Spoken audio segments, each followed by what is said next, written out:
Mes chers frères, mes chères sœurs, salam alaikum. Je vais vous parler aujourd'hui, donc à la demande de notre Jamaat, le coronavirus.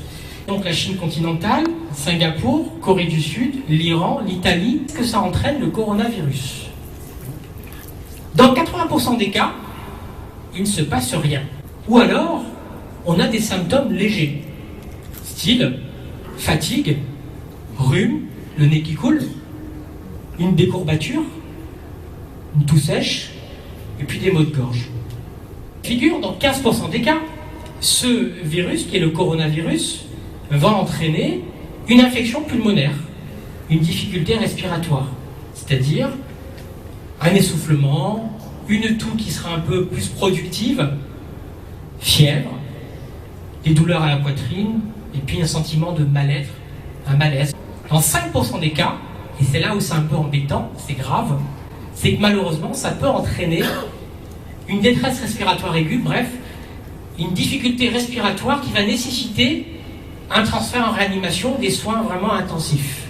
Ça concerne des personnes âgées qui sont fragiles. Qu'est-ce qu'on entend par fragile?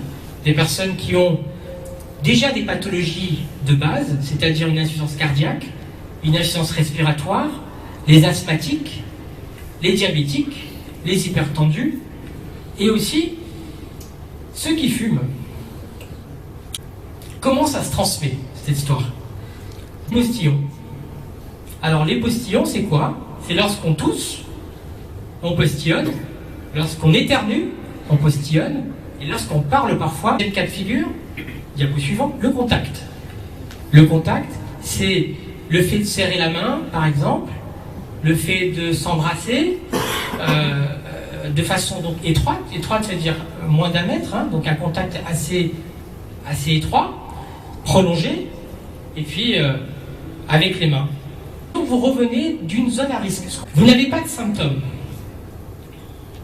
Qu'est-ce qu'il faut faire? Surveiller sa température 2 fois par jour, surveiller l'apparition des éventuels symptômes, se laver les mains régulièrement, éviter tout contact avec des personnes qui sont dites fragiles. Fragiles, ça veut dire les malades chroniques, personnes qui sont fragiles, sont atteintes d'une insuffisance respiratoire, par exemple.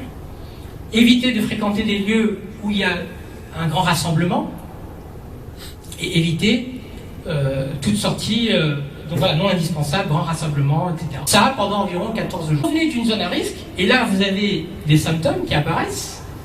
Vous commencez à tousser, vous avez de la fièvre. Le message que je dois vous dire pour le moment, au jour d'aujourd'hui, c'est qu'il ne faut justement pas aller voir son médecin, il ne faut pas aller aux urgences, il faut appeler le 15.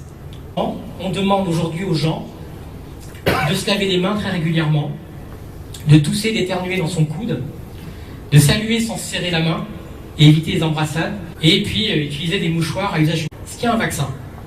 Ben non, pas de vaccin. Est-ce qu'il y a un traitement en particulier? Ben non. Est-ce qu'on n'a pas entendu parler d'un truc qui s'appelle la quinine? La nivaquine, la quinine? Non, c'est pas un traitement préventif. Et pire encore, ça peut entraîner... c'est toxique pour le cœur. C'est toxique pour le cœur. Donc ça serait bête de mourir à cause de la quinine sans avoir eu le coronavirus. Le virus va arriver à La Réunion? Je pense que oui. Il va arriver. Est-ce que c'est grave, docteur, tout ça?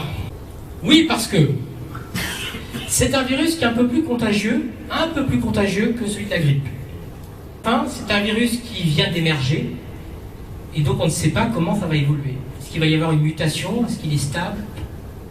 On ne sait pas trop. C'est grave, il ne faut pas oublier que dans 80% des cas, c'est des cas bénins.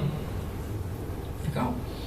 J'ai dit tout à l'heure que 83,5% de létalité, ça veut dire que 96% s'en sortent. Les enfants ne sont pas touchés.